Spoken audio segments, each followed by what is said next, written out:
Tatlo na naman ang namatay sa ating tribo nitong nakaraang gabi, Anya. Ipaliwanag mo sa akin kung bakit hanggang ngayon ay walang magawang babaylang manggagamot na katulad mo para matigil ang pagkalat ng salot na ito sa ating isla. Ginagawa ko naman ang lahat ng aking makakaya, Adu.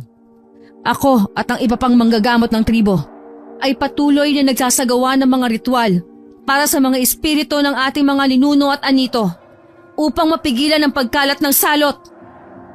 Ngunit bakit hanggang ngayon, hindi niyo matukoy ang sanhi ng mayawagang sakit na pumapatay sa ating mga nasasakupan? Hindi ko masasagot sa ngayon yan, Adu. Pero huwag kayong mag-alala. Malulutas din natin ang suliraning ito sa ating tribo. Kailan pa? Kapag naubos na tayo ng salot? Makapangyarihan ng ating mga anito. Hindi nila tayo pababayaan. Subalit tila hindi na nila tayo ginagabayan, anak. Pakiwari ko ay tinalikuran na ng mga banal na Diyos ang ating tribo. Patawarin sana kayo sa sinasabi ninyong yan. Hindi ba kayo natatakot magsalita ng laban sa ating mga anito? Hindi naman sa ganon, at ayoko rin mawala ng pag-asa. Ngunit sa nakikita kong nangyayari sa tribo natin, hindi na ako magtataka kung isang araw ay lumapit na kay Aghora ang ating mga nasasakupan para sugpuin ang salot na ito. Isang babaylan si Anya at ang kanyang amang si Takhura ang kasalukuyang pinuno ng tribong Ophir. Isang maliit at di kilalang tribo noon na nagmula pa sa sinaunang kabihas ng Sumer. Subalit dahil sa mga hidwaang politikal at labanan sa kapangyarihan ng mga pinunong babaylan ay napilitan ng kanilang mga ninuno na lisanin ang kaharian. Naglakbay ang mga ito sa pamamagitan ng mga kalupaan, disyerto at mga karagatan. Naging mahirap ang paglalakbay, kaya't kaunti na lang ang nalabi sa mga ito nang makarating sa isang bulubundukin sa silangang bahagi ng Java o sinaunang Java. Mula sa panahon ng Imperyong Srivijaya ay payapang namuhay ang kanilang mga ninuno roon hanggang sumibol ang Indianong Imperyo ng Majapahit. Subalit nang bumagsak ito dahil sa hidwa ng mga pinuno at pagpasok ng mga Muslima, ay napilitan uli silang lumikas para sa kapayapaan at pagpreserba ng kanilang mga tradisyon. Napadpad ang tribo nila sa isang tagungpook sa isla ng Simsim sa timog silangang Asya. Dito ay muli nilang itinatag at pinalago ang kanilang tribo na may hiwalay na kultura at tradisyon. Subalit ang kanilang pansamantalang katahimikan ay nabulabog ng gumaganap sa kanilang tribo ang isang misteryong sakit. Ang bawat kapitan ng sakit na ito ay nagkakaroon ng mataas na lagnat at namamatay sa loob lamang ng 2 araw matapos sumuka ng dugo. Bilang pinuno, ay hindi mo naman marahil pahihintulutan na makialam si Aghora sa usaping ito, Adu. Batid mo kung anong saloobin ko pagdating kay Aghora, anak. Hanggat maaari, ay ayoko sanang dumating ang araw na sa kanya lalapit ang ating mga katribo. Subalit hindi ko rin maiwasang mabahala dahil tila hindi na pinakikinggan ng mga Diyos ang ating mga dasal. Hindi totoo yan. Alam kong ituturo rin ng ating mga anito kung ano ang dapat nating gawin. At hindi rin kami titigil sa pagsasaliksik hanggang hindi namin natutuklasan kung paano masusugpo ang misteryong sakit na ito. May awa ang ating mga Diyos, Adu. Hindi lubusang masisinian niya ang Ama kung panghinaan man ito ng pananampalataya sa kanilang mga Diyos. Tumataas na kasi ang bilang ng mga nasasawi sa kanilang mga katribo dahil sa misteryong sakit na sumasalanta sa kanilang isla. Kahit siya'y nababahala na rin dahil parang walang nangyayari sa mga ritual at dasal na isinasagawa nila para pigilan ang patuloy na pagkalat ng sakit. Hindi niya tuloy maiwasang magduda kay Aghora, ang nag-iisang babaylan sa kanilang tribo na gumagamit ng itim na mahika at kakaibang ritual. Tulad niya ay 18 pa lamang din ito. Ngunit may mataas na antas na rin ito ng kaalaman sa mga mahiwagang dasal ritual at makapangyarihang mga kataga. May kakayahan itong tumawag ng mga espiritu na kung tawagin ay mga demonyo. Ang kakaibang kaalaman nito ang dahilan kung bakit hindi ito itinalaga ng kanyang ama bilang isa sa mga babaylang manggagamot sa kanilang tribo. Subalit ilang araw lamang ang nakalipas, ay nalaman niyang nakipagpulong si Aghora sa kanyang ama at sa mga matatandang tagapayo. Hindi ako pumapayag sa gusto ni Aghora Adu. Kalapastanganan sa ating mga anito ang pakikipag-ugnayan sa mga espiritu ng kadiliman. Alam ko, ngunit hindi lamang tayo magpapasya sa bagay na ito. Kaya nga kinausap rin ni Aghora ang mga matatanda sa tribo dahil alam niyang nakasalalay din dito ang kaligtasan nating lahat. Paano tayo nakatitiyak nung wala siyang kinalaman sa tila sumpang ito sa ating isla? Magkababata kayong dalawa, Anya. Magkaiba man ang taglay ninyong kakayahan, ay alam mong hindi gagawa ng ikasasama ng ating tribo si Aghora. Isa pa, ay wala siyang dahilan upang bigyan tayo ng sumpang salot. Dahil naging mabuti naman ang ating tribo sa kanilang angkana, kahit dayuhan lamang sila sa ating isla. Alam ni Anya ang kasaysayan kung paano naging kabilang ang angka ni Aghora sa kanilang tribo. Dayo lamang ang mag-asawang ninuno nito sa kanilang isla.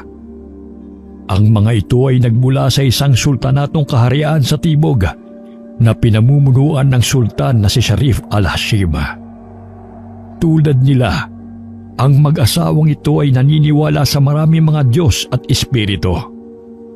Ang mga paniniwalang ito ay ipinagbabawal ng sultana, kaya't napilitan din ang mga itong lisanin ng Muslim na kaharian. Nang mga panahong yon, ang abuelo ni Takhur ang pinuno ng tribong Ophir. Tinanggap nito at ng mga taga-isla ang mag-asawa at itinuring na isa sa kanila.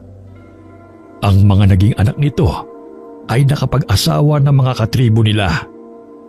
Subalit ang angkan nito ay isa-isang napapaslang sa mga digmaan nila laban sa mga kalaban nilang tribo.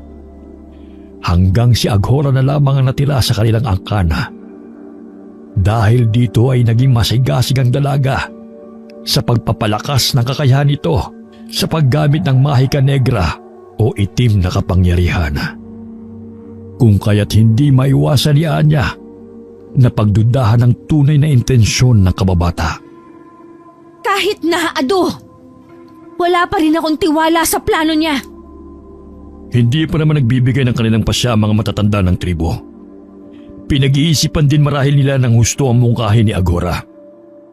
Sana ay huwag silang pumayag. Masyadong mapanganib ang ritual na alam ni Aghora. Nag-aalala lang ako para sa kaligtasan ng ating mga katribo. Naiintindihan kita, anak. Ngunit alam mong sa mga masaselang usaping tulad nito, hindi lamang ang pinuno ng tribo ang nasusunod. Kaya nga may matatandang tagapayo. May katotohanan ng sinabing yon ng kanyang ama. Sa tribo nila, hindi lamang ang pinuno ang nagpapasya. Madalas ay mas nasusunod ang mga matatandang tagapayo. Ang pinuno para sa kanila ay kinatawan lang ng buong tribo sa pakikipag-ugnayan sa mga matataas na Diyos. Ang mga babaylan namang tulad niya ay tagapamagitan ng tribo sa kanilang mga anito at mga ninuno. Ganun pa man, umaasa pa rin si Anya na hindi pa hihintulutan ng kanyang ama ang nais mangyari ng kababata niyang itim na babaylan. Subalit ilang pagbilog na ng buwan mula ng kausapin ni Aghora ang mga matatanda, ay hindi pa rin sila nakakahanap ng lunas sa mahiwagang sakit. Dahil dito, ay muling lumapit sa matatanda at sa kanyang ama, si Aghora. Isang kabaliwan ang sinasabi ni Aghora, Adu. Huwag kayong makikinig sa kanya. Hayaan muna natin siyang magpaliwanag, Anya. At anong paliwanag ang nais ninyong marinig mula sa bibig ng isang babaylan na gumagamit ng itim na mahika? Tila nakakalimot sa kagandaang asal ang ating pinunong babaylan. Marahil nalilimutan niyang ito'y mahalagang usapin. Hindi ito panahon ng pagiging isip bata. Lapastangan! Ikaw ang nakakalimot sa dapat mong kalugaran. Isa ako sa may mataas na posisyon sa kapulungang ito. Kaya't matuto kang gumalang. Wala kang karapatan upang magwika sa akin ng ganyan. Kung ganon, ipagpaumanhin ninyo ang magaspang kong asal. Subalit bakit kaya hanggang ngayon ay hindi pa nakakahanap ng lunas sa salot na ito ang ating dakilang punong babaylan? Huwag kang magtanim ng pag-aalinlangan sa isip ng mga tao rito, Aghora. Dahil batid ng ating pinuno at ng mga matatandang tagapayo na hindi kami tumitigil sa paghahanap ng lunas sa kumakalat na sakit. Patuloy kami nagsasaliksik. Mga pagsasaliksik na walang saysay. Walang magagawa maging ang kaalaman mo sa panggagamot. Dahil hindi ito pangkaraniwang sakit, Anya. Kung ganoon, ipaliwanag mo kung anong salot ito at ano ang dahilan. Hindi maiwasang panayuan ng kanilang mga balahibo sa batok ang mga naroon sa pagpupulong nang marinig ang mga sinabi ni Aghora. Ayon sa itim na babaylan, ang salot ay likha ng isang mababang uri ng espiritong mula sa kadiliman na kung tawagin ay raksasa o demonyo. Matitigil lamang umano ang paghasik nito ng sakit kung matatalo ito ng isa pang espiritong mula sa kadiliman na mas mataas ang uri kaysa rito. Kaya ako muling lumapit sa inyo sapagkat nais kong hingin ang inyong pahintulot na makuha ang bangkay ni Aniway, ang babaeng buntis na kaibigan ng pinunong babaylan na namatay kahapon ng gabi. Bakit kailangan mo ang bangkay ng isang babaeng buntis? Sapagkat nais ko itong gamitin sa ritual upang tumawag ng Yakshini na makakatalo sa espiritu ng kadilimang may gawa ng salot. Ito lang ang tanging solusyon sa ating suliranin, Pinunong Takur. Ngunit bakit ang katawan pa ng kaibigan ni Anya ang gusto mo para magsagawa ng ritual? Isa lang ang dahilan, Adu. Dahil buntis si Aniway at nasa kabuwanan na. Ito ang nais niyang gawing alay upang dalawa kaagad ang kanyang magiging handog sa espiritu na kanyang tatawagin. Nang hilakbot ng kanyang ama sa narinig, kaya't hindi ito pumayag. Maging ang mga matatandang tagapayo ay hindi rin nagbigay kaagad ng kanilang pagsang-ayon. Subalit dahil sa mga paliwanag ni Aghora, ay pumayag din ang mga ito sa huli. Nawawala na rin kasi ang mga ito ng pag-asa dahil sa kabiguan ng mga babaylang manggagabot na makatuklas ng solusyon sa suliraning kanilang kinakaharap. Kung gano'n ay binibigyan ka namin ng pahintulot sa nais mo, Aghora. Tiyakin mo lamang na magtatagumpay ka. Subalit nais kong ilihim muna natin ito sa buong tribo. Nauunawaan ko, mahal na pinuno. Kaya't nais ko sanang sa dulong kakahuyan ng islay sa gawaang ritual, kung saan malayo ito sa ating mga tahanan. Kung ganoon ay sasamahan ka namin at ni Anya. Nang sa ganoon ay walang maghinala ng masama sa ating mga katribo. Hindi ako dadalo sa pagsasagawa ng kabaliwang ritual na yan. Hindi ako makikisa sa paglapastangan ninyo sa katawan ng aking kaibigan. Makinig ka, Anya. Nakapagpasa na ang buong kapulungan. Ang tanging magagawa mo na lamang ay sumuporta sa nabuong pasya ng nakararami. Tungkulin mo yan, hindi lamang bilang isang may mataas na katungkulan sa ating tribo. Tungkulin mo rin yan bilang anak ng pinuno at susunod na tagapangalaga ng isla. Hindi nakaimik si Anya sa sinabi ng kanyang ama. Tama ito. Marami siyang tungkuling dapat gampanan sa kanilang nasasakupan. Bilang susunod na pinuno, ay dapat niyang isantabi ang pansarili niyang nararamdaman. Patawarin mo ako sa aking inasal, Adu. Ngunit sige, hindi man ako sang-ayon, ay ibibigay ko ang aking suporta, alang-alang sa kapakanan ng ating mga nasasakupan. Nararapat lamang, Anya, sapagkat ikaw ang susunod na pinuno ng tribo sa sandaling wala na ako. Kaya't ihanda mo ang iyong sarili. Kailangan naroon ka at ang ilan sa ating mga babaylan upang saksihan ang gagawing ritual ni Aghora. Masusunod, Adu. Hiling ko lamang, sana ay hindi ninyo pagsisihan ang pagpayag sa gusto ni Aghora. Ito na lamang ang hindi pa natin nasusubukan, anak. Kaya sana'y ibigay mo ng buo ang iyong suporta upang hindi tayo mabigo. Walang nagawa ng gabing yun si Anya, kundi tahimik lamang na nagmasid sa 6 na kalalakihang palihim na naghahanda sa bangkay ni Aniway. Nakita niya ng pahira ng mga ito ng mabangong langis at alak ang katawan ng kanyang kaibigan. Nagpalingas din ng apoy ang isa sa mga lalaki sa munting dambana sa may ulunan ng bangkay nito. Pagkatapos ay umupo si Aghora malapit sa bangkay. Nanayo ang mga balahibo ni Anya nang magsimula ng bumigkas ng mga kakaibang mantra at mahiwagang kataga si Aghora. Bawat pagtatapos ng talatang binibigkas nito ay hinahampas nito ng patpatang tiyan ng bangkay ni Aniwaya. Subalit ganun na lamang ang sindak nila nang biglang kumilos ang patay. Umupo ito at iginala ang paningin sa mga taong nakapalibot sa kanya. Nang ilabot ang lahat ng bigla itong magsalita.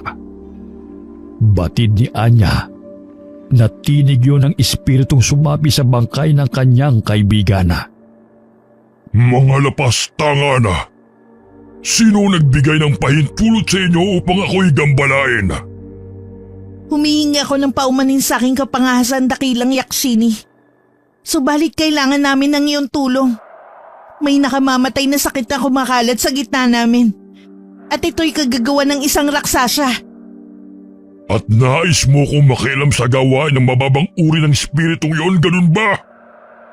Isang mataas na uri ng espiritu mula sa kadiliman lang ang maaari makatalo sa kapangyarihan ng raksasa. At ikaw lang yon, dakilang Yaksini.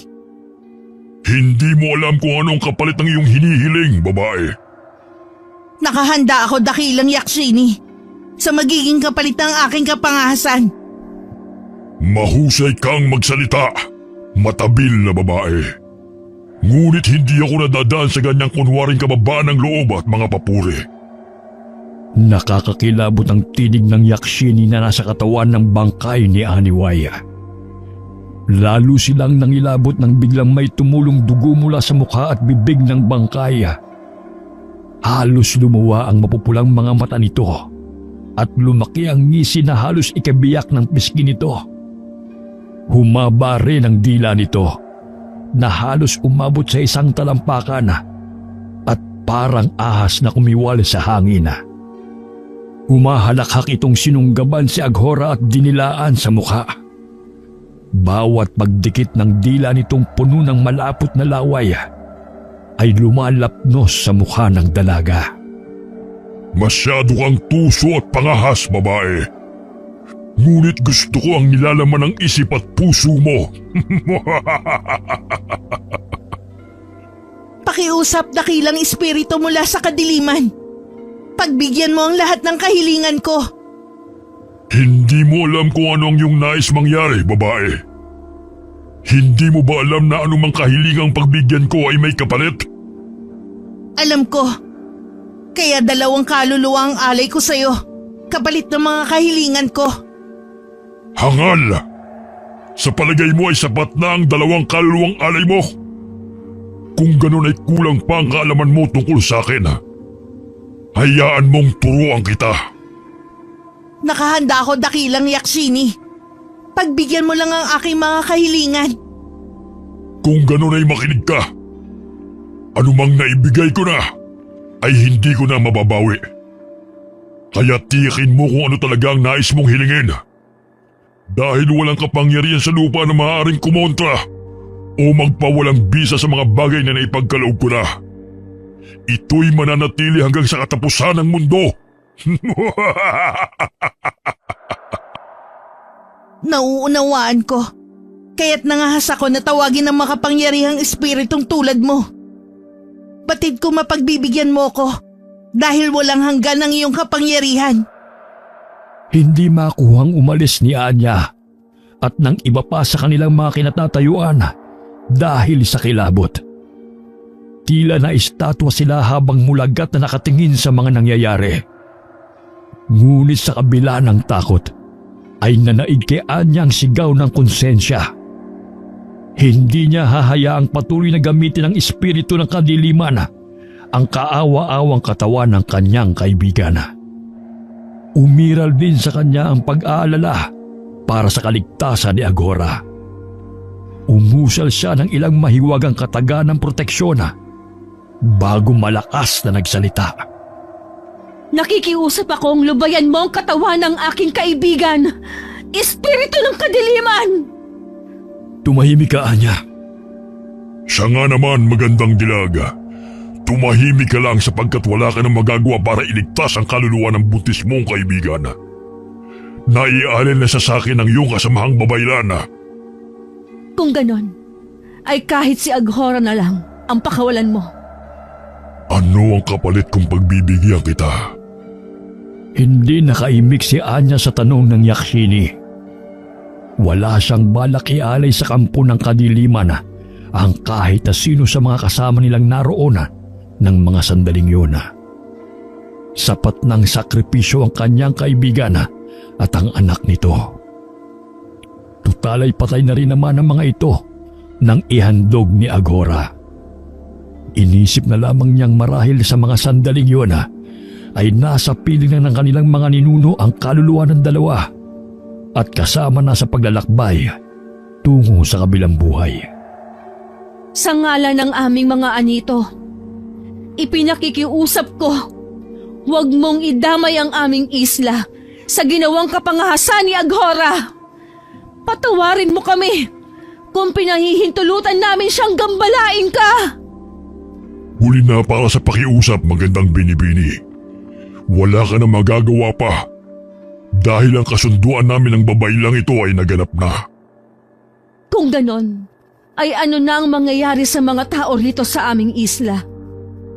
Hintayin niyo na lamang ang katuparan ng kasunduan. Kinilabutan si Anya sa naging tugon ng espiritu ng kadiliman.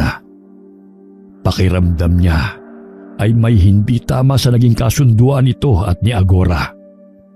Nagugulhang napasulyap siya sa kababata at ng mga sandaling yun ay hawak pa rin ng bangkay ni Aniway.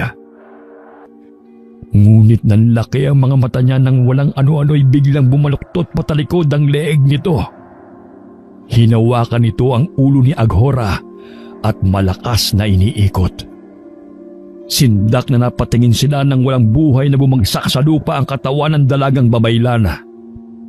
Nakangising muling dumako ang tingin ng bangkay ni Aniway sa kinatatayuan ni Anya. Bago ito nahigang muli at ipinikit ang mga mata. Ilang sandali ang lumipas na lahat sila ay tulalang nakatingin lamang sa dalawang bangkay ng babae.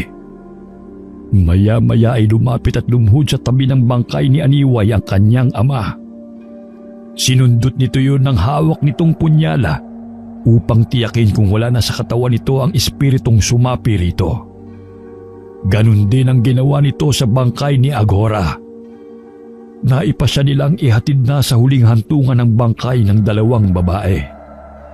Subalit bago nila nagawa ang pagsunog sa mga ito, ay napansin ng kanyang ama ang paggalaw ng tiyan ng kanyang kaibigan. Sandali lang mga kasama. Gumalaw ang tiyan ng bangkay ni Aniway. Palagay ko ay buhay pang sanggol sa kanyang sinapupunan. Paanong mangyayaring buhay pa ang kanyang sanggol? Gayong isang araw at 2 gabi na siyang patay. Maaaring tinulungan ng espiritu ng iyong kaibigan na manatiling buhay ang kanyang sanggol sa sinapupunan. Ganon ang ginagawa ng mga kaluluwa para sa mga mahal nila sa buhay, hindi ba?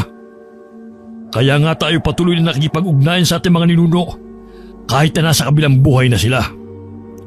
Iba si Aniway, Ado. Hindi pa siya nakararating sa dako ng ating mga ninuno. Wala pa siyang basbas na mga anito, kaya't hindi ako naniniwalang buhay pang sanggol sa loob ng tiyan niya. Ngunit gumalaw ang sanggol, hindi mo ba nakita? Gusto niyang lumabas dahil gusto rin niyang mabuhay. Ado, sumailalim sa ritual ni Agora ang bangkay ni Aniway kasama ang sanggol niya. Kaya't kung totoo mang buhay yan, ay kampon yan ng dilim. Saglit na hindi nakaimik ang kanyang ama sa kanyang sinabi. Matiim itong napatingin sa kanya. Hindi niya alam kung anong naglalaro sa isipan nito habang nakatingin sa kanya ng diretso sa mga mata. Kaibigan mo si Aniway at malapit kayo sa isa't isa simula pagkabata, hindi ba? Saksi ka sa magandang samahan namin bilang magkaibigan, Adu. Kung ganon, ikaw ang higit na nakakakilala sa kanya. Kaya't mas alam mo kung ang buhay sa sinapupunan niya ay masama o mabuti. Kung sa puso mo'y masama ito, patayin mo. Siya naman ang nagitla sa tinuran ng kanyang ama. Pakiramdam niya ay binitag siya nito sa sarili niyang salita. Hindi niya maiwasang panlamigan ng buong katawan nang iabot nito sa kanya ang punyal para paslangin ang sanggol. Nanginginig na minasdan niya ang punyal sa kanyang palad. Bakit ako ang uutusan ninyong pumaslang sa sanggol ni Aniway? Alam ninyong hindi ko ito magagawa kahit pa sa kampo ng kadiliman. Hindi totoong hindi mo kayang pumaslang. Ang totoo ay hindi mo rin natitiyak kung masama o mabuti ang isang nilalang. Tandaan mong lagi na hindi pa maaaring husgahan at parusahan ng kamatayan ang wala pang kasalanan, Anya. Napatingin na lamang si Anya sa kanyang ama. Binawi nito sa kanyang kamay ang punyala at maingat na binuksan ang tiyan ng bangkay ni Aniway. Ang sindak na kanina lamang ay bumabalot sa kanilang lahat ay dagling na wala nang tumambad sa kanila ang isang napakagandang sanggol na lalaki. Sing-itim ng madilim na gabi ang makapal nitong buhok. Kulay bughaw na langit ang mga mata nitong may malalantik na pilikmata. Maputi ang balat nito. Iba sa kulay ng kanilang tribo na matingkad na kayumanggi. Hindi napigilan ng kanyang ama ang mapabulalas ng paghanga sa sanggol. Binuhat nito ang sanggol at ipinakita sa lahat ng kanilang mga kasama. Isang napakagandang sanggol na lalaki, mga kasama. Isang sanggol na magdadala sa ating tribo ng magandang karma. Ano kaya ang mainam na itawag natin sa kanya? Tawagin natin siyang Akharu, ang binhi ng espiritong mula sa kadiliman. Hindi ako naniniwalang binhi siya ng masamang espiritu, anak. Dahil bunga siya ng sakripisyong buhay ng kanyang ina at ni Aghora.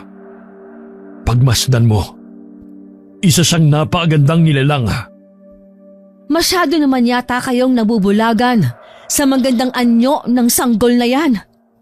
Hindi lahat ng maganda ay mabuting nilalang, Adu. Kahit ano pa ang sabihin mo, malakas ang pakiramdam ko may magandang karmang dala sa ating tribo ang sanggol na ito. Kaya't mas bagay sa kanya ang pangalang Nimrod. Hindi nararapat sa isang Akharu ang pangalan ng dakilang haring pinagmulan ng lahi ng ating mga ninuno, Adu. Ngunit hindi na pinansin pa ng kanyang ama ang kanyang pagtutol. Tila nahipnotismo ito sa taglay na kagandahan ng sanggol.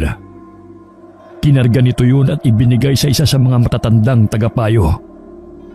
Matapos matiyak na wala ng iba pang nasaktan sa nangyari, ay agad nang isinakay ng mga kalalakihan ng dalawang bangkay sa tig-isang balsa.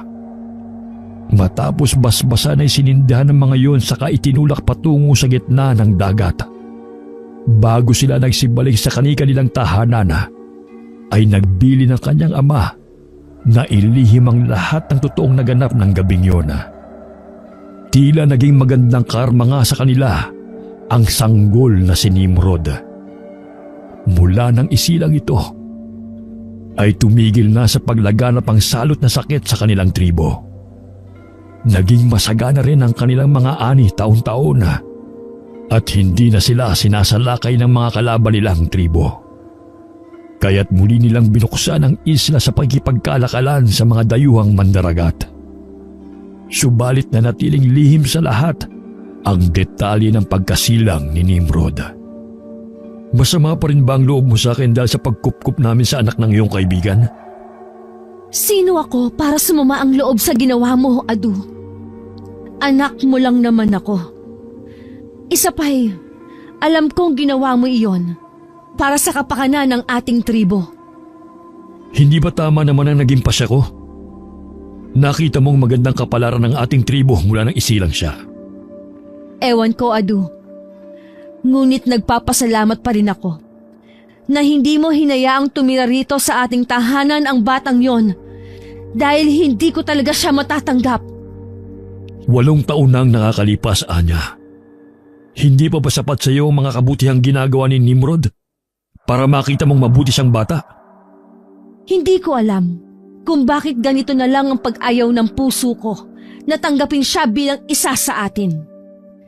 Hindi pa rin kasi nawawala sa isip ko na isa siyang binhi na nagmula sa kadiliman. Siya ang katuparan ng kasunduan ni Aghora sa Yakshini na yon. Subalit ginawa yun ni Aghora upang iligtas ang ating tribo sa salot na sakit. Binayaran niya ng kanyang buhay ang katuparan ng kasunduang yon.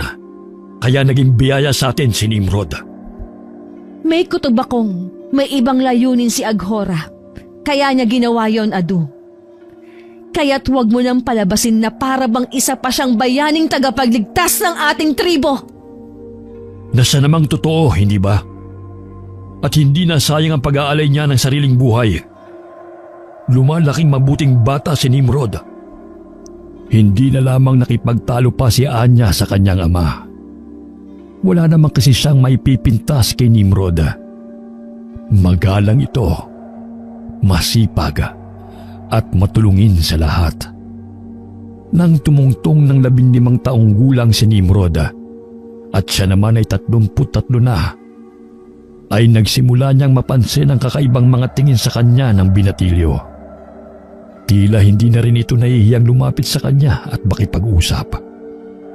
Subalit nanatiling matigas ang loob niya rito, kaya't pilit niya itong iniiwasan. Hindi niya nagugustuhan ang malalagkit nitong tingin sa kanya. Ano ang kailangan mo at napadpad ka rito sa aking kubo, Nimrod?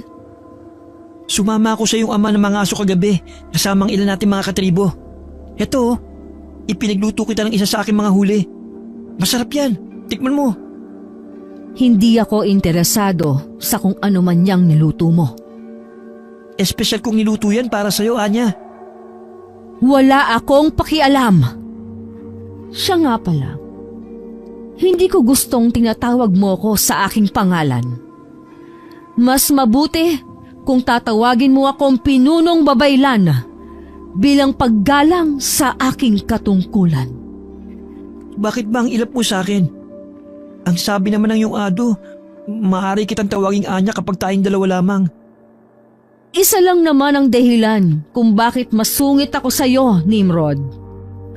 Ito'y dahil ayokong lumalapit ka sa akin. Ni ayokong makita ka. Dahil nasusuklam ako sa iyo. Ngunit, anong nagawa ko para kasuklaman mo ko? Wala! Sadyang ayoko lang sa iyo. Sana'y maliwanag sa iyo yan. Magugustuhan mo rin ako balang araw, Anya. Gagawin kong lahat upang mapaibig ka. Pangako yan. Naging totoo si Nimrod sa sinabi nito. Sa kabila ng magaspang na pag-uugaling ipinapakita niya rito, ay hindi ito nagpakita ng sama ng loob. Sa halip ay lalo itong naging maalalahanin na maginoo at maalaga. Hindi ito nawawala ng dahilan para bisitahin siya sa kanyang kubo at dalhan ng kung ano-anong pagkain mula sa gubat. Lagi rin itong nakakahanap ng dahilan upang mapalapit sa kanya. Sadya talagang napakakulit mo. Hindi ba't sinabi ko na sa iyo na ayokong nakikita ka? Subalit anong magagawa ko kung nasasabik naman akong laging makita ka? Tigilan mo ang mga kabalbalang sinasabi mo, Nimrod. Kabalbalang bang mahalin ka, Anya? Hindi ka ba nahihiya sa mga sinasabi mo? Napakabata mo pa para sa bagay na yan. Hindi na ako bata, Anya. 18 taong gulang na ako. Nito lang nakaraang pagbilog ng buwan. Iyon na nga ang ipinupunto ko. 18 taong gulang ka pa lang samantalang ako'y magta-36 na sa susunod na pagbilog ng buwan. Halos kalahati ng mga taon ko ang edad mo. Wala akong pakialam, Anya. Basta para sa akin, ikaw ang pinakamagandang babaeng nakita ko. Nais kitang maging reyna sa kahariang pangarap ko. Sa kabila ng pag-iwas ay napaibig din siya sa lalaki. Tila kasi may taglay na paghahalina ang asul nitong mga mata. Bagay na hindi tinutulan ng kanyang ama. Lumaki kasing matalino, masipag at maginoo ang binata. Kaya't kinagigiliwan ito ng lahat. Ngunit sa kabila ng namamagitan sa kanila, ay naroon pa rin ang pag-aalinlangan niya rito. Bagamat kasi itinuturing ng magandang karma sa kanilang tribo ang pagkasilang nito, ay dama pa rin niya ang itim na aura sa katauhan ng kasintahan. Natutuwa ko tatanggap mo na rin si Nimrod, anak. Nakakayamang banggitin ito sa iyo. Subalit naniniwala kong kayo talaga ang itinakda ng ating mga Diyos para sa isa't isa. Ngunit hindi ko maintindihan ang sarili ko, Adu. Kalahati ng puso ko at isip ko ay tumututol sa nararamdaman ko para sa kanya. Anong ibig mong sabihin? Hindi mo totoong iniibig si Nimrod? Hindi sa ganon, Adu. Totoong may pagtingin ako sa kanya. Ngunit hindi ko alam kung bakit may bahagi sa puso ko ang tumututol sa damdamin ko para sa kanya. Marahil ay binabagabag ka lamang ng isipin na malaki ang tanda mo sa kanya. Marahil sa likod ng isip mo ay nahihiya ka dahil anak siya ng kaibigan mo. Sana'y ganon nga lang. Ngunit ibang pakiramdam ko. Ramdam ko ang maitim na aurang bumabalot kay Nimrod, Adu. Pakiramdam mo lamang yan, Anya. Marahil ay dahil sa nangyari ng gabing isinilang si Nimrod. Ngunit ano pa bang inaalala mo? Mabuti naman ang kalagayan ng tribo natin sa loob ng 18 taon, hindi ba? Ngunit paano kung totoo ang kutob ko? Paano kung binhi nga siya ng espiritu ng kadiliman? Gusto na, Anya. Tinatangi ka ni Nimrod at yun lamang ang mahalaga. Kalimutan mo na ang lahat ng nangyari ng gabing yun para maging masaya ka sa piling niya. Hindi na siya nakipagtalo pa sa kanyang ama. Tama naman ito. Mahal siya ni Nimrod at yun ang mahalaga. Ngunit isang araw ay nag-umpisang maglaho isa-isa na parang bula sa isla ang lahat ng saksi ng isilang si Nimrod. Nag-umpisa na rin makatagpo ng mga patay na dayuhang mandaragat ang mga kalalakihan sa tribo nila sa gubat. Ang mga bangkay ay pawang dilat ang mga mata. Wala ng mga dugo sa katawan at may 2 butas sa leeg na tila sinakmal ng kung anong malaking hayop. Nagsimula muling balutin ng takot at pangamba ang kanilang isla. Ito na nga ba ang sinasabi ko, Adu? Batid kong may kinalaman sa lahat ng nangyayaring ito si Nimrod. Naririnig mo ba ang sarili mo, Anya? Pinagbibintangan mo ang sarili mong kasintahan. Pinagbibintangan mo ang lalaking walang ipinakitang iba sa'yo kundi pagmamahal. Ngunit, Adu, yun ang ibinubulong ng puso ko. Malakas talaga ang kutob ko na may kinalaman siya sa mga nangyayari. Hindi ba kayo nagtataka? Lahat ng katribo nating nawawala ay pawang mga saksi ng gabing isinilang si Nimrod. Nagkataon lamang yun, Anya. Paano mga natagpo ang bangkay ng mga dayuhan sa kakahuyan? Nagkataon lang din ba yun, Adu? Huwag mong sabing ibibintang mo rin lahat yun kay Nimrod. Wala siyang ipinakitang masama sa iyo, Anya. Sa atin. Ano't ganyan ka mag-isip tungkol sa kanya? Adu, hindi dahil naging mabait si Nimrod sa atin mula pagkabata, ay mabuting nilalang na talaga siya. Sa palagay mo ay kayang gawin lahat yun ng kasintahan mo? Tulad ng sinabi ko, hindi imposible, Adu. Dahil isa siyang akaro. Isa siyang binhi ng kadiliman. Patay na siya sa tiyan pa lamang ng kanyang ina. Ngunit binuhay siya ng Yakshini dahil kay Aghora. Pinalaki kita sa tamang paghuhusga, anak. Subalit pagdating kay Nimrod, ay tila hindi patas ang iyong timbangan. Hinusgahan mo na siya noon pa man, bago pa siya isilang. Kaya't hindi na ako nagtataka kung bakit sa kanya mo gustong isisi ang lahat. Batid kong napamahal na sa inyo si Nimrod. Dahil halos kayo na ang nagpalaki sa kanya. Ganon din naman ako, Adu. Ngunit hindi maaaring magkamali ang kutob ko sa kanya.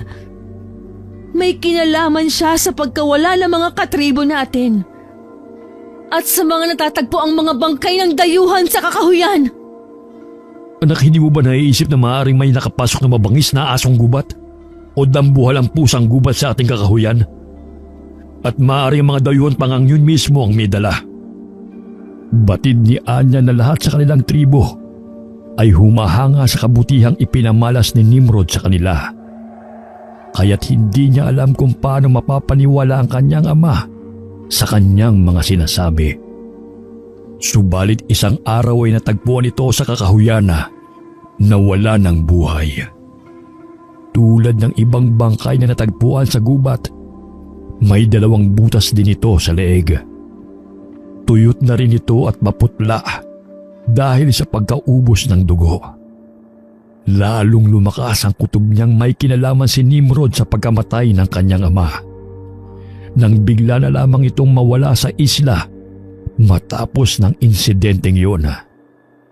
2 taong naging mapayapa ang kanilang tribo sa ilalim ng kanyang pamumuno.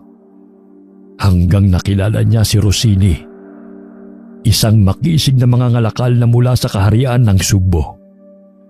Nahulog ang loob nila sa isa't isa hanggang nagkaroon sila ng isang anak. Isang anak na babaeng magpapatuloy ng kanyang tungkulin bilang isang babaylan sa hinaharap. Ngunit isang gabi, habang panatag siyang nakaiga katabi ang kanyang mag-ama, ay nagising siya ng isang ingay na parang kukong ikinikiskis sa matalim na gulok. Lumabas siya upang tignan kung anong gumagawa ng ingay na yun. Ngunit ginapangan siya ng kilabot nang maramdaman niya ang isang pamilyar na aura. Lalo siyang nakadama ng takot nang marinig ang boses nito mula sa kanyang likuran. Anya! Nimrod? Ikaw ba yan? Ako nga, Anya. Nagulat ba kita? Hindi mo marahil inaasahan na babalik ako at makikita ang iyong kataksilan. Hindi kita pinagtaksilan. Ikaw ang nawala ng 4 na taon. Kaya ba kinalimutan mo ako ng gano'n na lamang at sumama sa iba? Oo, dahil hindi na kita iniibig. At kahit kailan, ay hindi ko na muling iibigin ang isang masamang binhi na tulad mo. Mamamatay tao! Pinatay mo ang ama ko! Nagtangka siyang sumigaw, ngunit maagap siya nitong sinunggaban at tinakpan ang kanyang bibig. Naramdaman niya ang kakaibang lakas nito sa unang pagkakataon. Bagay na hindi nito ipinakita sa kanya noon.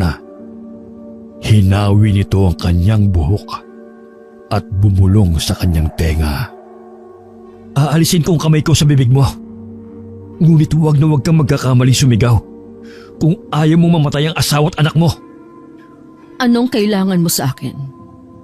Bakit ka pa nagbalik? Upang kunin ang nararapat ay sa akin. At ikaw yon, Anya. Ngunit alam mong may asawa na ako at iniibig ko siya. Wala akong pakialam kung mahal mo ang asawa mo ngayon. Ang mahalaga ay may pagpatuloy natin kung anong mayroon sa atin noon. Ikaw ang itinakda para sa akin. Kaya't akin ka lamang. Hindi napipilit ang damdamin, Nimrod. Hindi ko iiwanan si Rossini para sa isang walang utang na loob at mamamatay taong tulad mo. Pagkatapos kang kupkupin ng aking ama, ay nagawa mong paslangin siya, pati ng ibang mga saksi sa paglitaw mo sa mundong ito. Nagkakamali ka, Anya. Ang totoo ay binigyan ko sila ng buhay na walang hanggan. Anong ibig mong sabihin? Hindi ko sila pinatay. Buhay sila. At hindi na muli pang mamamatay. Sinungaling! Patay na silang lahat. Pinatay mo sila! Buhay sila, Anya. Maliban sa iyong ama na tumanggi sa akin. Subalit ang mga tumanggap kung ano ko ay buhay na buhay. Sa katunayan, kasama kong isa sa kanila. Halos mga tugang tuhod ni Anya sa sindak. Nang lumabas mula sa madilim na bahagi ng bakuran ang sinasabi ni Nimrod na kasama nito. Hindi niya akalain sa loob ng maraming taon ay muli niya itong makikita. Maliwanag ang buwan, kaya't kitang-kita niya ang itsura nitong parang walang ipinagbago. Tulad pa rin ito ng dati nang huli niyang makita. Nakangisi itong lumapit sa kanila. Aghora? Hindi! Patay ka na, hindi ba? Nakita ko nang sunugin ng mga kalalakihan ng bangkay mo. Ngunit hindi mo nakita na natupok ang aking katawan. Ngunit nakita ko kung paano ka namatay. Hindi mo pa ba naiintindihan ng lahat, Anya?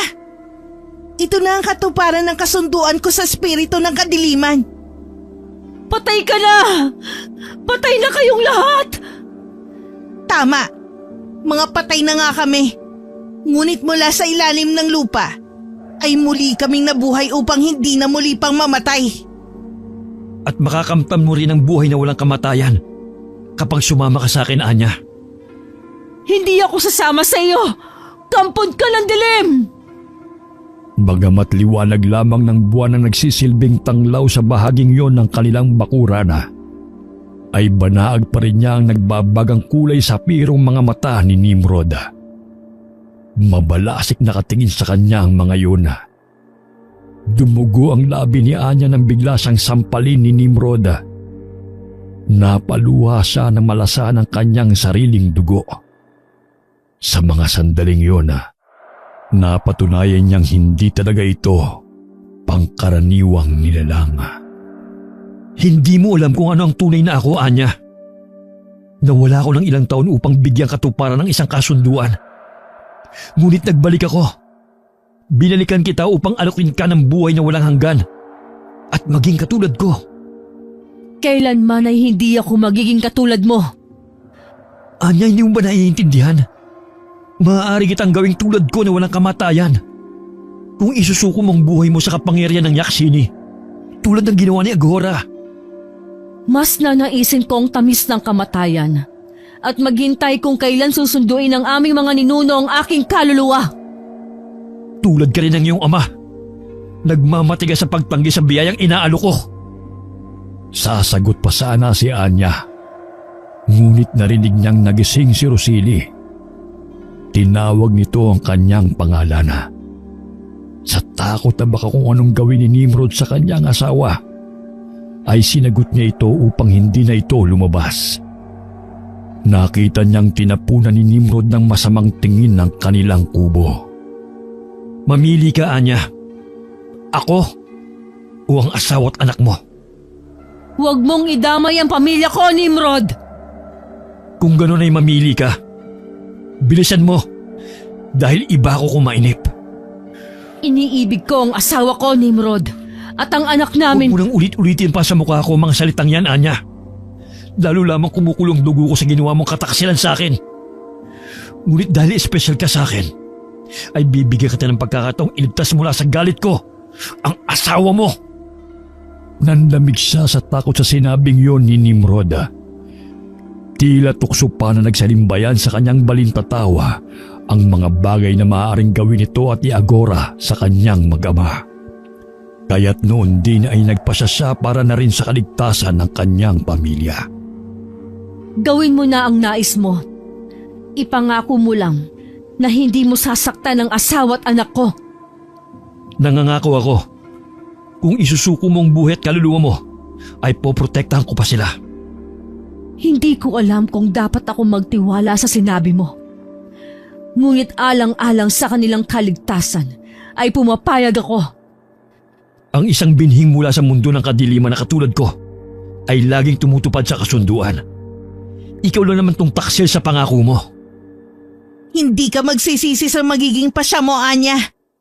Bukod sa walang hanggang buhay, ay pagkakalooban ka rin ni Nimrod ng kapangyarihan. Sayang at lahat ng yan ay tinanggihan ng iyong ama. Dahil hindi siya uhaw sa kapangyarihan na tulad mo. Tama ng maraming usapan. Aghora, dalhin mo na si Anya sa ating dako. Maiiwan muna ako rito upang tuparin ang pangako kong proteksyon sa kanyang mag-ama. Pagkasabi no ni Nimrod ay nakita niyang nagpalit ng anyo si Aghora. Naging isa itong dambuhalang paniki. Nang walang babalang dagitin siya nito, ay halos mapatid ang kanyang hininga sa sobrang sindak. Ipinikit niya ang kanyang mga mata upang hindi tuluyang mapasigaw.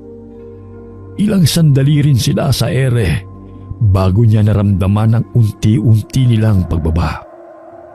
Subalit nang imulat niya ang kanyang mga mata, ay sinalubong ng pusikit na karimlan ang kanyang paningin. Nasaan na tayo? Narito na tayo sa santuaryo ng Akaro, ang paokhimlayan ni Nimrod at ng mga kampo niya. Ngunit, bakit sobrang dilim dito? Hindi ba't kabilugan naman ng buwan? Mga nilalang ng diliman na mumugad sa dakong ito ng kakahuyan. Anong inaasahan mo? Isang maliwanag na paligid? Wala akong inaasahang anuman mula sa mga tulad ninyo ni Nimrod. Ngunit masakit pa rin sa akin na mapatunayang totoong lahat ng kutob ko tungkol sa tunay na layunin mo noon.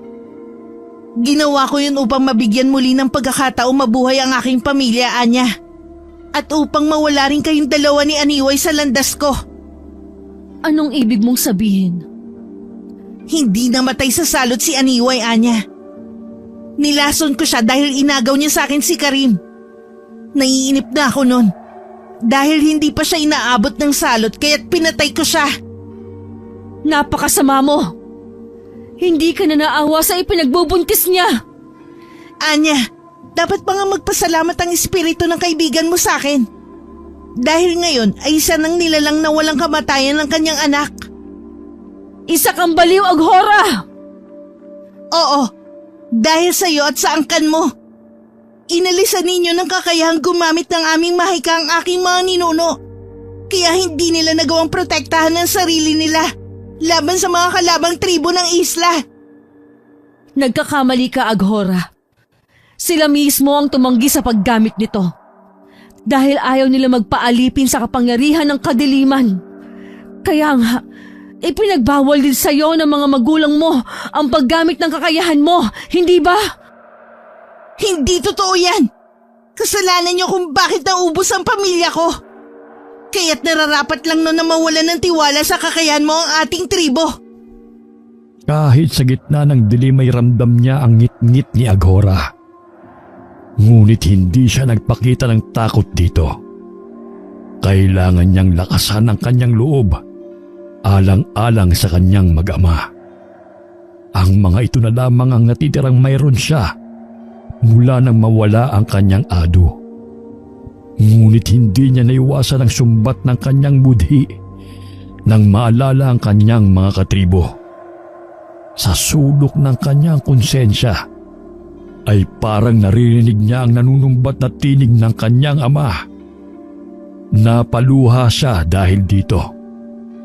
Ngunit bigla siyang napauna sa pagkakatayo nang marinig ang pagaspas ng tila malaking pakpak. Lumapag ang may-ari noon malapit sa kanya. Tinatakot mo yata ang iyong magiging bagong Panginoon, Aghora.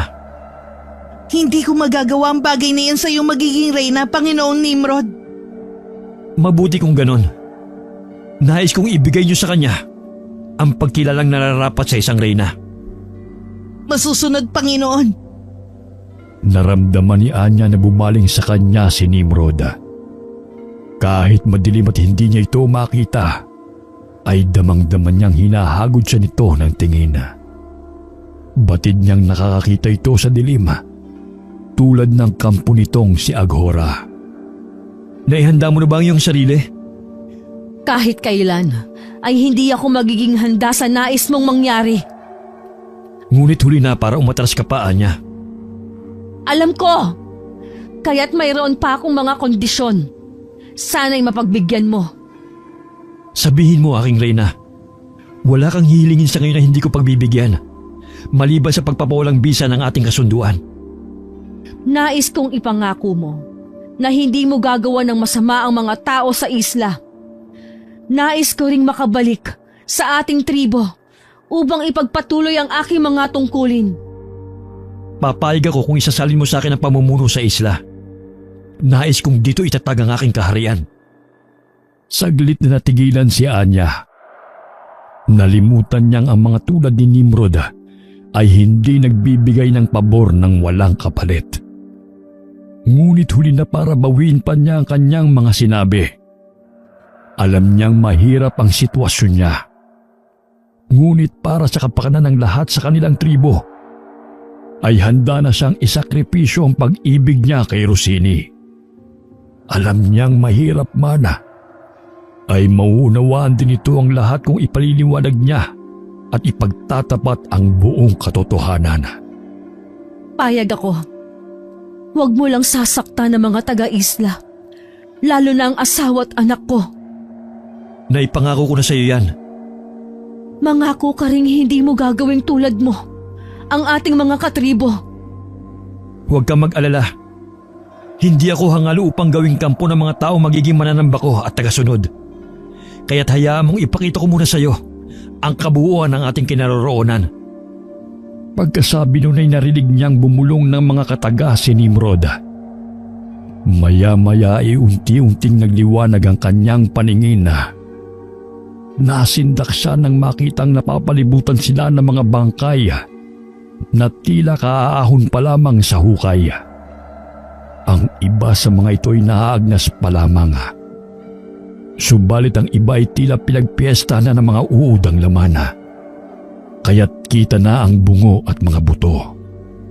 Tila nais manguro ng kanyang dila sa nakakadiring mga anyo nito. Hindi niya lubos maisip na magiging ganun din siya pagkatapos ng gagawin sa kanya ni Nimrod. Lumapit ito sa kanya. Niyakap siya ng mahigpit at mariing hinalikan. Halos habulin niya ang kanyang hininga nang bitiwan nito ang kanyang mga labi. Lubusan ka na magiging akin, Anya. Magiging maligaya ka sa piling ko sa habang panahon. Walang ibang makapagpapaligaya sa akin kundi si Rossini lang. Nasasabi mo lang yan dahil hindi mo pa natitikman kung paano magpaligaya ng babae ang isang akharuan niya. Sa huling pagkakataon bago siya maging katulad nito, ay nais niyang iparamdam dito ang kanyang pagkasuklam. Nais niyang saktan ito tulad ng sakit na nararamdaman niya sa mga sandaling yun. Tila naman tumalab dito ang nakakahiwang mga salitang nagmula sa kanyang bibig. Nagkulay dugo ang aso nitong mga mata. Marahil naramdaman ng mga alagad nito ang namumuong galit kay Nimrod. Dahan-dahang nagsibalik ang mga ito sa kanilang mga himlayan kasama si Aghora. Nang muli siya nitong siilin ng halik, ay tila nais niyang mapahagulgol sa magkahalong pandidiri at sama ng loob. Nang dumako ang mga halik nito sa kanyang leeg, ay lumuluha siyang nagpaubaya. Alam niyang ang pagtutol niya ay nangangahulugan ng kamatayan ng kanyang asawa at anak at kapahamakan sa kanyang tribo. Kinilabutan siya ng maramdaman ng pagsayad ng matulis nitong pangil sa kanyang balat. Nakaguhit na sa palad mo ang mga pangyari ng gabing isilang ako, Anya. Kapalaran mo rin na maging reyna ng unang lahing amaranheg sa islang ito. Mga amaranheg na uhaw sa dugo. Kapalarang ikaw lang ang nagtakda, kaya't kinamumuhian kita. Kinasusuklaman ko ang gabing isinilang ka. Wala ka nang magagawa upang baguhin kung ano ang nakatakda. Sa ayaw at sa gusto mo'y magiging akin ka na, Anya. Akin lang! Akin!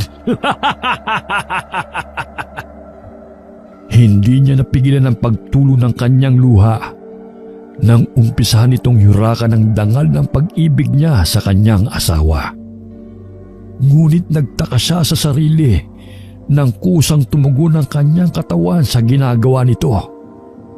Ilang saglit pa ay naramdaman niyang tila sabay nilang maaabot ang rurok ng kamunduhan. Ngunit bago siya tangayin ni Nimrod sa sukdulan, ay ibinao nito ang matulis nitong pangil sa kanyang leeg. Habang tinatangay siya ng kakaibang sensasyong dulot ng pag-angkin nito sa kanya, ay dahan-dahan namang lumilisan ang buhay sa kanyang katawan. Nang pagsulian siya ng diwa, ay ganun na lamang ang kanyang sindak. Ramdam niya ang mabigat na lupang nakatabon sa kanyang katawan. Sa labis na hilakbot ay napasigaw siya sa kanyang isip. Subalit biglang marahas na nagtalsikan ang lupang nakatabon sa kanya. Nagulat pa siya nang umigkas siya paangat sa hukay. Dahan-dahang lumapag patayo ang hubad niyang katawan sa harap ni Nimrod at Aghora. Aghora, gising ng iyong bagong Panginoon. Ihanda mo ng dambana. Maging ang damit na isusot niya pagkatapos ng ritual. Naihanda ko ng lahat, Panginoong Nimrod. Mabuti naman kung ganon. Maaasahan ka talaga, Aghora. Napatingin siya sa dalawa. Nang igala niyang paningin sa paligid, ay wala sa loob na napahawak siya sa kanyang leeg. Ngunit ganun na lamang ang hilakbot niya nang biglang may kumiwal sa loob ng butas ng leeg niya. Nalikha ng pangil ni Nimrod. Napasigaw siya na mapagtantong isa yung uod na nagpepiesta sa nabubulok niyang laman. Pasensya ka na, aking reyna. 2 araw at 3 gabi ka rin kasing nahimlay sa ilalim ng lupa. Kaya't nagkaroon ng uod ang iyong sugat. Ngunit huwag kang mag-alala. Pagkatapos ng ritual, ay babalik ka sa dati mong alindog nung una kitang makilala. Wala akong pakialam sa alindog na sinasabi mo.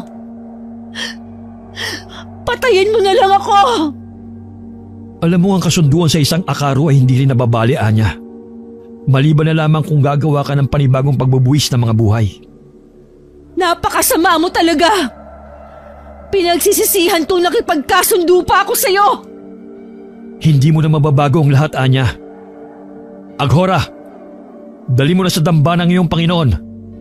Susunod ako sa inyo pagkatapos ko rito. Tayo na pinunong babaylan.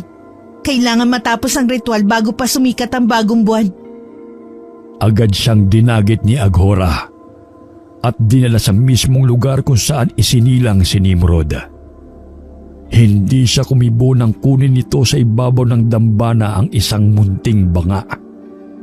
Agad na nanuyo ang lalamunan niya nang malanghap ang amoy ng laman nun.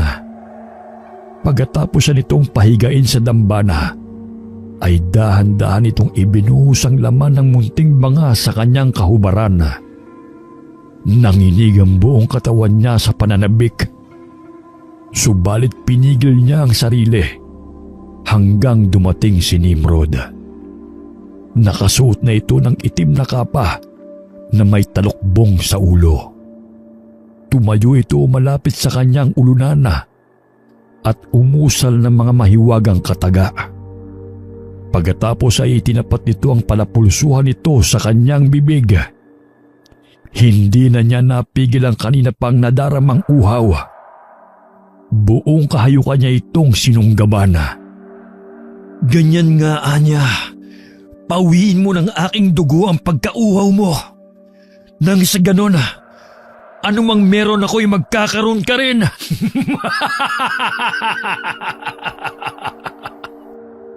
Hindi niya pinansin ang sinabi ni Nimrod. Nagpatuloy lang siya sa pagsipsip sa dugo nito na parang gutom na sanggol. Naramdaman niyang unti-unting naghihilom ang butas sa leeg niya. Ganun din ang ilang mga sugat na dulot ng pagkaagnas. Nang mapawi ang kanyang uhaw, ay bumalik sa dati ang kanyang katawan. Pakiramdam pa nga niya ay bumata siya ng ilang taon. Matapos ang ritual ng pagsasali ng dugo ni Nimrod sa kanya, ay muli siya nitong inangkin. Mula ngayon, tayong dalawa ay iisa na, Anya.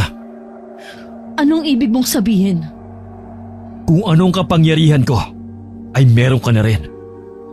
Maaari na natin pamunuan ng isla, pati ang iba pa nating karatigpok. Tayo ang magsisimula ng lahing Amaranhig. Wala akong balak maghasik ng lagim, Nimrod.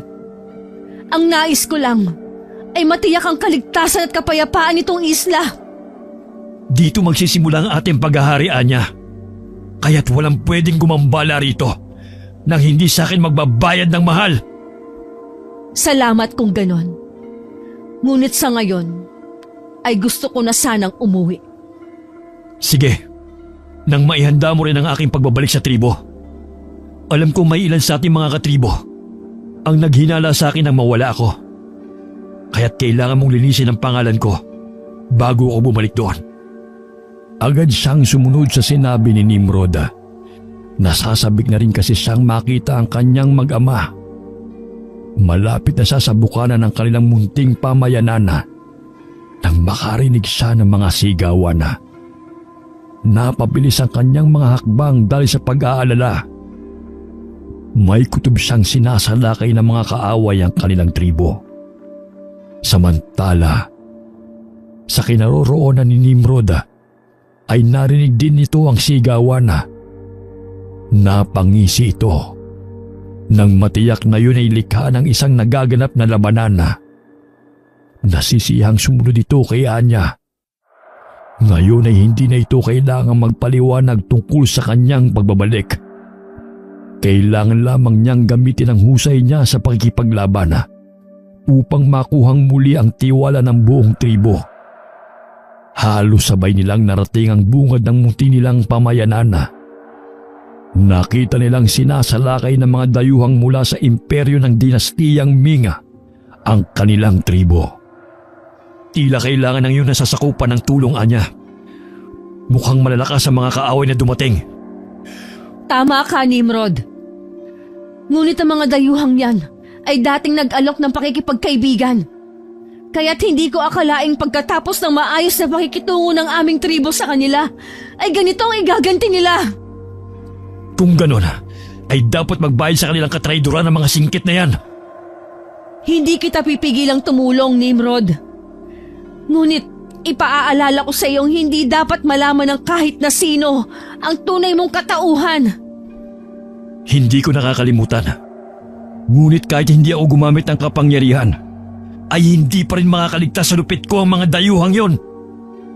Pagkawika noon ay buong bangis na dinaluhong ni Nimrod ang isang dayuhang may hawak ng sandatang sumasabog.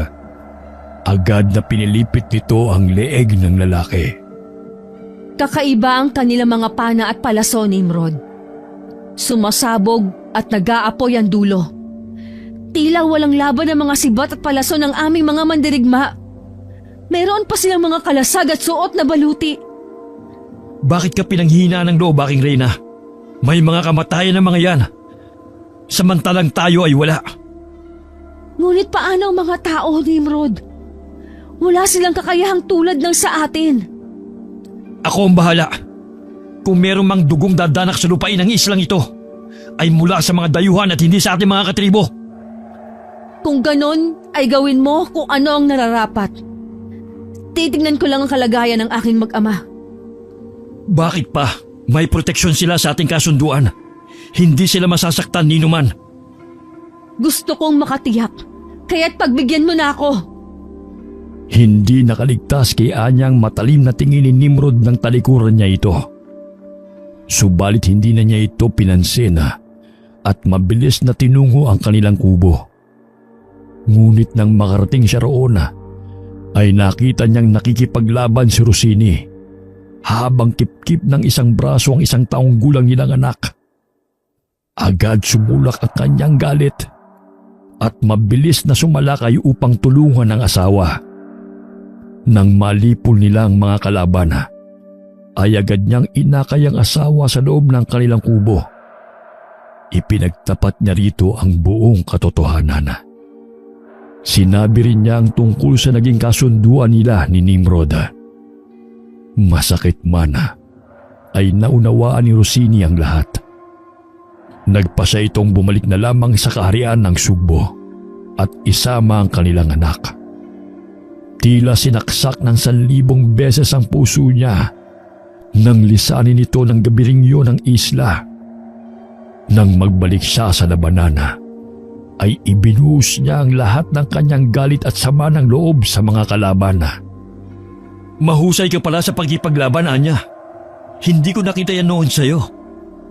Tungkulin ng isang anak ng pinuno ang magsanay sa pakikipaglaban mula pagkabata, Nimrod. Kung gano'n ay madali na natin malulupig ang mga kalaban. Nagawan ko na ng paraan para hindi gumana ang mga sandata nilang pumuputok. Ngunit mahihirapan pa rin ang ating mga mandirigma dahil sa kanilang mga baluti at kalasag. Minamaliit mong talino ng ating mga mandirigma. Masdan mo sila. Alam nila kung saan patatamaan ang kanilang espada at palaso ang mga kaaway, Anya. Namangha si Anya sa taktikang ipinakita ng kanyang mga mandirigma, lalo na ang hanay ng mga mamamana.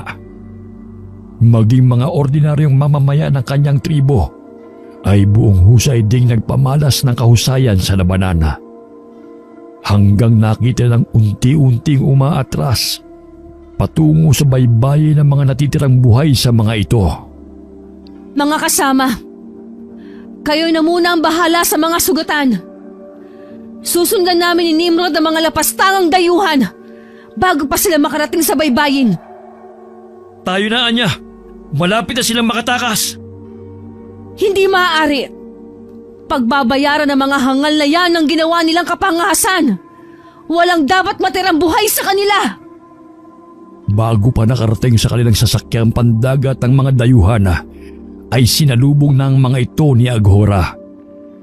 Nanuyong bigla ang lalamunan ni Anya nang makita ang pagpipiesta ng mga kampo ni Nimrod sa dugo ng mga kaaway. Nakaramdam din siya ng kakaibang pananabik nang tumalsik sa mukha niya ang dugo ng isang dayuhang tinagpasan ni Nimrod ng ulo, ay tila nawala siya sa sarili. Hayok na hinawakan niya ang walang ulong katawan nito at sinipsip ang masaganang dugo na bumubulwak sa leeg nito. Nang hilakbot siya nang tumambad na sa kanya, ang karumal-dumal na tanawin matapos ang lahat. Yun ang unang gabing nakatikim siya ng sariwang dugo ng tao. Bumalik na kayo sa ating pugad, Aghora. Malapit ang sumikat ang araw. Kailangan nyo nang magpahinga. Hindi niyo ba ako isasama sa pagbabalik sa tribo, Panginoon? Huwag kang hibang, Aghora! Matagal ka nang patay sa pagkakaalam ng mga tao sa isla. Anong iisipin nila kapag nakita ka nila? Tama ang iyong reyna, Aghora. Kaya't walang iba pang dapat makakita sa inyo rito. Magsibalik na kayo sa inyong himlayan. Nang makauwi si Anya, ay saka lamang kumawala ang mga luha niya dahil sa pagsisisi. Lalo siyang napahagulgul ang makita ang baul ni Rossini sa kanilang silid. Binuksan niya ito at isa-isang inilabas sa mga laman. Sa pamamagitan man lang ng pagtingin sa mga naiwang gamit ng asawa, ay mabawasan ang kanyang pangungulila. Subalit isang balunbon ng kasulatang gawa sa pinatuyong balat ng hayop ang nakita niya. Sa pinakailalim nito, nanlaki ang mga mata niya na matuklasang naglalaman yun ng malalakas na dasal kung paano ikukulong ang isang demonyo sa kawalan. Nasusulat ang mga kataga sa Sanskrit at sinaunang wikang Hebreo. Isa sa mga wikang itinuro ni Rossini sa kanya. Hindi niya akalaing may natatagong ganong kasulatan ng asawa.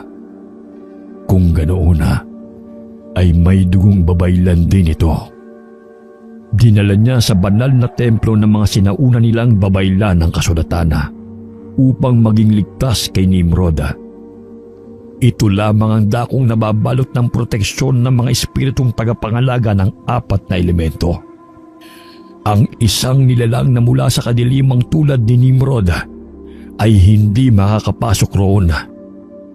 Ngunit isang gabi, habang wala ito, ay kinausap siya ni Aghora. Ang ibig mong sabihin, ikaw ang tumawag sa espiritong nagbigay ng salot sa ating tribo? Ako nga, Anya. Napakasama mo! Hindi mo man lang ba naisip na maaaring lahat tayo ay mamatay dahil sa salot? Naisip ko rin yan. Kaya nga nakiusap uli ako kay Raksasa na itigil na ang paglaganap ng salot. Tutalay patay na rin si Aniway. At unti-unti na rin nawawala ang tiwala ng matatanda ng tribo sa kakayahan mo. Ngunit hindi na ako nito pinagbigyan. Kaya nagpasya kang makipagkasundo sa isa pang masamang espiritu, ganun ba? Hindi lang yun, Anya. Humiling din ako na muling makasama ang aking yumaong mga magulang. Subalit nilinlang ako ng yaksini. Anong ibig mong sabihin? Hindi totoong binigyan ng buhay ni Nimrod ng mga magulang ko. At ang iba pa niyang kampon. Ngunit walang espiritong buhay sa loob nila. Lahat ng kampon niya ay walang sariling isip at alaala ng buhay nila. Maliban sa akin. Ngunit, hindi ba't kampon na rin ako ni Nimrod? Bakit may alaala pa ako ng buhay ko tulad mo? Dahil hindi ka naman totoong namatay, Anya. Hindi ka totoong amaranhig. Tila isang pagsabog ng bulkan ang narinig ni Anya ng mga sandaling yun. Hindi niya napigilan ang kusang pagbabago ng kanyang anyo dahil sa silakbo ng damdamin. Kusang humaba ang kanyang mga kuko at lumabas ang kanyang matutulis na pangila. Dinaluhong niya si Aghora at sinakal. Huwag mo akong paikutin, Aghora! Kung hindi ako namatay, bakit nagising akong natatabunan ng lupa at naaagnas ang katawan? Ang pagkamatay at pagkabuhay mo ay ilusyon lamang, Anya. Ginamitan ka lamang ni Nimrod ng mahika upang pumayag ka sa ritual ng pagsasalin niya ng dugo sa'yo. Kung ganon, hindi ako sakop ng kasunduan mo sa kanya? Oo, Anya. Kaya't ikaw lang ang pwedeng kumalaban sa kanya. Pwede ka pang makalaya sa kanya. Ngunit tulad ng Yakshini, anumang kasunduan sa isang akharu ay hindi na nababawi, Aghora! Batid ko, ngunit tulad din ng mga sumpa, ay maaari mo itong dagdagan upang magkaroon ng ibang bisa. Gamitin mo ang kapangyarihan mo upang makalaya ka sa inyong kasunduan. Sa sinabing yun ni Aghora ay nagkaroon siya ng ideya. Maaari niyang pag-isahin ang kakayahan niya at ang kapangyarihang ibinigay ni Nimrod upang paganahin ang mga dasal sa kasulatang naiwan ni Rossini. Kaya't kailangan niyang ihanda ang kanyang sarili. Hindi niya mapapayagang magpatuloy ang kasamaan ni Nimrod. Batid niya sa malaot madali ay matutuklasan ng mga karatigpok nila na sa tribo nila nanggagaling ang mga nilalang na nananalakay sa kanila tuwing bagong buwan. Natatakot din siya para sa kaligtasan ng kanyang tribo. Nang muling sumapit ang gabi ng bagong buwan, ay isinakatuparan nila ang kanilang plano. Sigurado ka na ba sa pasya mo, Aghora? Alalahanin mong maaaring makulong din sa walang hanggang kadiliman ang kaluluwa mo pagkatapos nito. Nakahanda na ako, Anya, para sa kaligtasan ng ating tribo. Paraan ko na rin ito upang maibalik sa mapayapang paglalakbay sa kabilang buhay ang espiritu ng aking mga magulang. Natigil ang pag-uusap nila nang sa wakas ay dumating si Nimrod. Natuklasan na nito ang ginawa nilang pagtataksil ni Aghora. Nanilisik ang mga mata nito sa galit nang hinarap sila.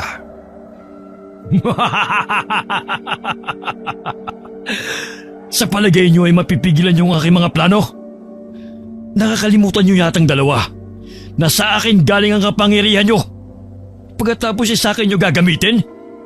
Mga hangal! Nakakalimutan mo rin yata ang mga dugong babaylan kami. May mga kapangyarihan din kaming ipinagkaloob sa amin ng aming mga Diyos. Anong kapangyarihan? Ang tumawag ng mga espiritong tulad ko? Upang hinga ng pabor at tulong? Huwag kang pakasisiguro, Nimrod. Hindi mo rin alam kung anong kaya namin gawin ngayon. Ganun ba?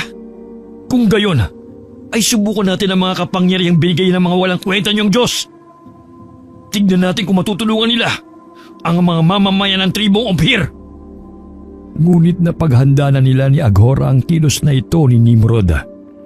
Alam nilang uutusan itong sumalakay sa tribo ang mga kampo nitong Amaranhig. Kaya't agad na naglagay ng harang na apoy si Aghora. Traidor ka, Aghora! Ako ang Panginoon mo! Ngunit nagawa mo akong kalabanin! Ako nagbigay ng pangalawang buhay mo! Kaya't kaya ko itong bawiin! Hindi mo basta magagawa yan, Nimrod. Dahil ikaw mismo ang nagsabi ang nabigay mo na, ay hindi mo na mababawi. Tama ka, Aghora! Hindi ko basta mababawi ang anumang ipinagkaloob ko sa'yo. Ngunit hindi ibig sabihin nun ay hindi na kita pwedeng parusahan sa iyong katraidoran. At ang parusa sa sino mang nagtraidor sa akin ay kamatayan! Anya, ngayon na! Kasabay ng sigaw ni Aghora ay bumao naman ang mga pangil ni Nimrod sa leeg nito. Ngunit nabitiwan kaagad ito ni Nimrod nang makitang biglang umilaw ang katawan ni Anya na nakatayo sa di kalayuan. Sa ngalan ng mga bantay ng kalikasan, isinasamo ko ang kapangyarihan ng 4 na espiritong gabay ng mga elemento. Hangal! Ako ang prinsipe ng kadiliman, Anya. Kahit magsama-sama pa ang mga walang kwentang yan, ay hindi nila ako mapipigilan sa aking mga plano. Masyado mo namang minamaliit ang kapangyarihan ng mga tagapangalaga ng mga elemento, Nimrod. Kung ganon, ay umpisa na natin ang labanan, Anya. Tignan ko kung mapipigilan nila ang lakas ng bolang apoy mula sa impyerno.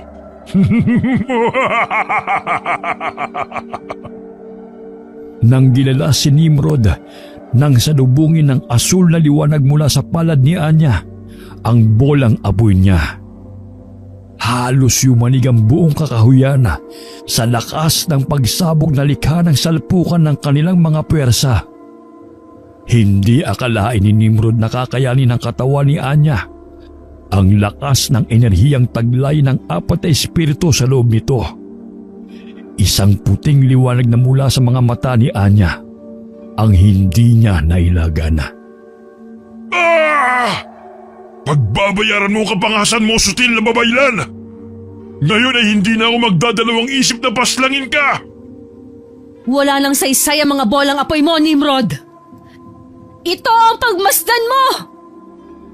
Nagulat si Nimrod nang biglang tamaan ng nakasisidaw na liwanag mula sa kalawakan ni Anya.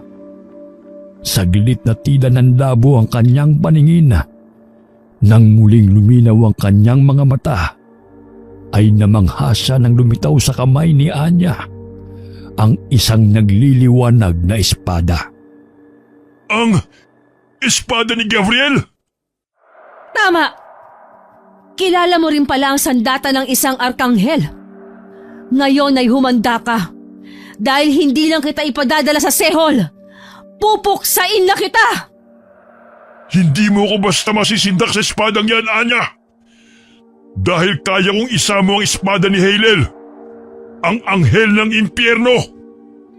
Saglit na natigilan si Anya nang biglang lumitaw sa kamay ni Nimrod ang mahiwagang espada ni Lucifer.